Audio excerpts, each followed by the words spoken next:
quick introduction to Newton's third law, which we are going to look at next in AP Physics C. We'll talk a bit more about this in class on Monday. The big idea here is for every action, there is an equal and opposite reaction, right? That's Newton's third law as usually stated.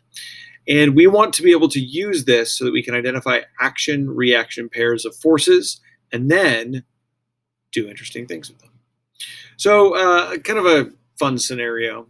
A starship captain beams down onto a frozen, frictionless pond. Communicator is dead. How can he escape the pond to complete his mission?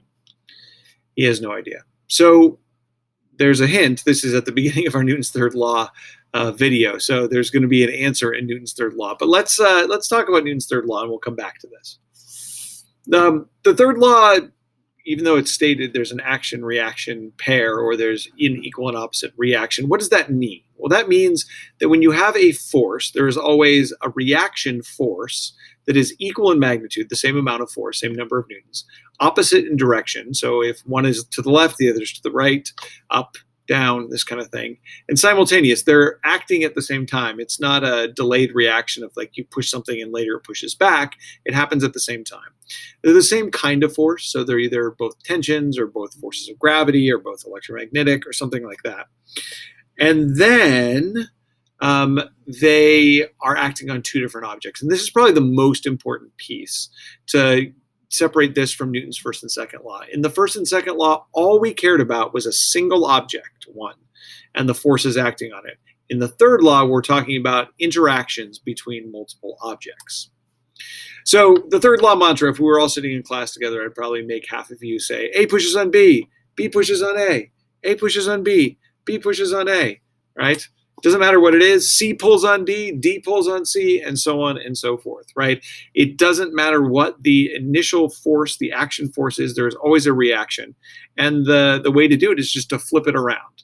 C pulls on D pulls on C.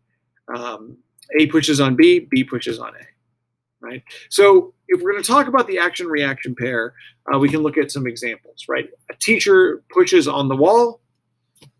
What's the reaction pair? The wall pushes on the teacher.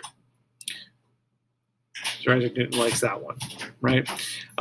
Action-reaction pairs involving this block, right? If we're talking about gravity, the Earth pulls on the block pulls up on the Earth. The normal force, the ramp pushes on the block, and the block pushes on the ramp, right? It does not matter what kind of force it is, it follows this same exact format. So if we go back to our stranded captain on the frozen frictionless pond with the dead communicator, what if he were to throw his communicator, which is useless to him as a communication device, but could be useful because it's a mass. If he throws it, he will apply a force, the force that the captain applies to the communicator. And in reaction, the communicator will apply an equal and opposite force on the captain. Probably won't be a very big force because it's a small device and, doesn't take much force to get it to go flying. But if it's a frozen frictionless pond, that could be enough for him to escape. So why do we need the third law? Well, obviously we can think about fun scenarios like the captain on a frozen frictionless pond. But if we're only talking about a single object, then no, we don't need it. The third law doesn't actually help us. It helps us understand the interaction between two objects. And we need it to solve what we call two-body problems, which we will talk about kind of as our next big thing. So another scenario to consider, and this kind of links the idea of Newton's first, second, and third laws. If you imagine two carts pushed together, and they can push each other apart via some means, a spring, a small explosion, whatever it is.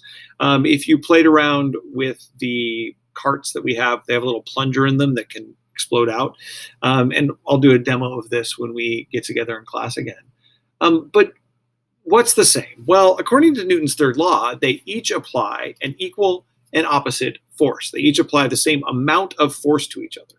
But if one of them is more massive than the other, having the same net force will result in a different acceleration. A low mass thing will have a big acceleration, and a high mass thing will have a small acceleration. And that connection between the interaction force, equal and opposite forces, and Newton's second law, where accelerations can occur, ends up being kind of the big deal. So that's the end of this piece. You can read more about this, and we'll talk more about it in class.